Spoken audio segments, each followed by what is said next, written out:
सबका जय मसीह की। प्रिय साथियों, आइए हम परमेश्वर के वचन को पढ़ेंगे और ध्यान से सुने। देखेंगे भजन संहिता 36 का 7 पद।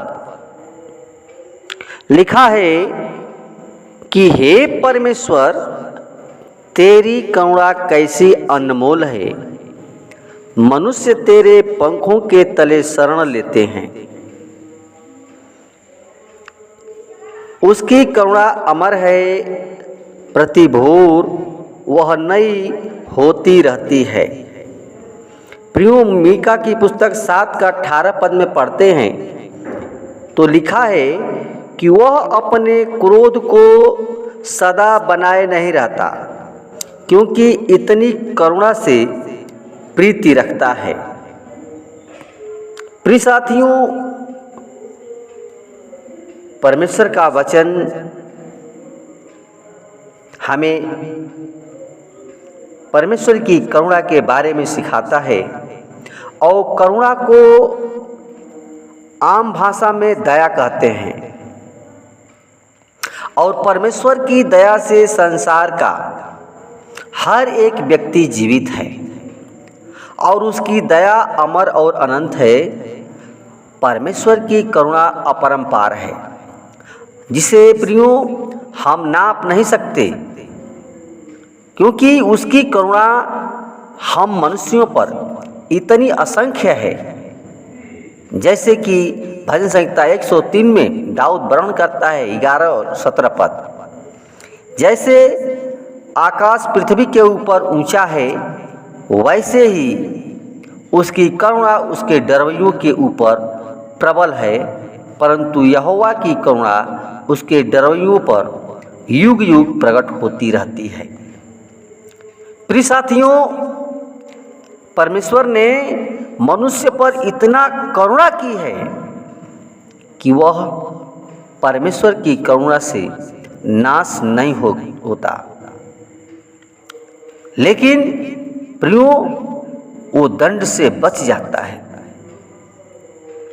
प्रियो, जब आदम हव्वा ने पाप किया तो परमेश्वर ने उसी समय दंड देकर उसे नाश नहीं किया, बल्कि उसको बचाने के लिए ऐसा प्रबंध किया कि अपने इकलौते पुत्र यीशु मसीह को संसार में भेज दिया, जिसने सबके पाप का बोझ अपने ऊपर उठा लिया और स्वयं बलिदान होकर के हमें पापों से छुड़ा लिया।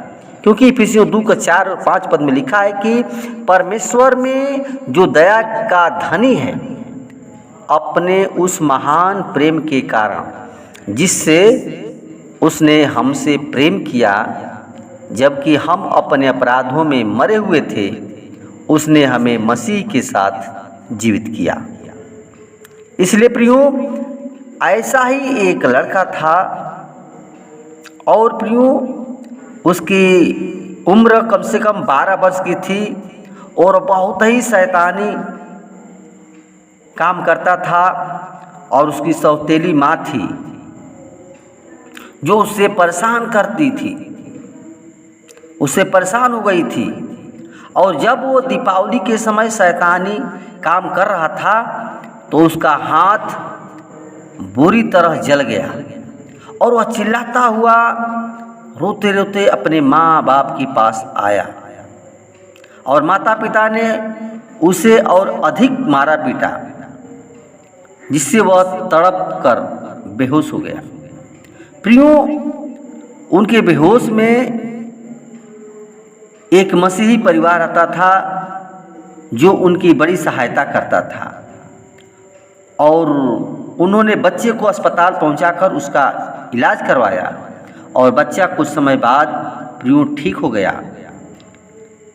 प्रियो, मनुष्य चाहे कितना ही पापी हो, फिर भी परमेश्वर हमारी प्रार्थना को सुनता है, हम पर तरस खाता है। वह संकट के समय हम पर करुणा करता है, क्योंकि दाऊद भजन संहिता 6 का 4 में कहता है कि लौट आ हे परमेश्वर, मेरे प्राण को छुड़ा ले, अपनी करुणा के कारण मेरा उद्धार कर। प्रियो, परमेश्वर अपने स्वर्गीय सिंहासन से नीचे पृथ्वी के लोगों पर करुणा करके और उनका उद्धार करने के लिए उठा रहता है।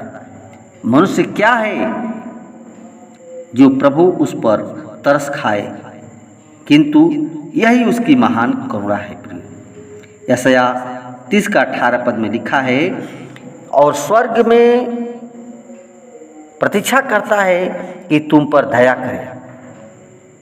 प्रियो, प्रत्येक मनुष्य को परमेश्वर की असीम दया के लिए उसको हमेशा धन्यवाद करना चाहिए, क्योंकि परमेश्वर इतना दयालु है कि वो हम पर हमेशा दया करता रहता है।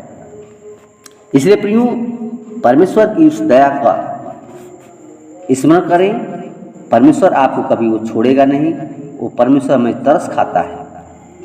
धन्यवाद प्रियो, वचन के द्वारा परमेश्वर को आशीष प्रदान करें। आमीन।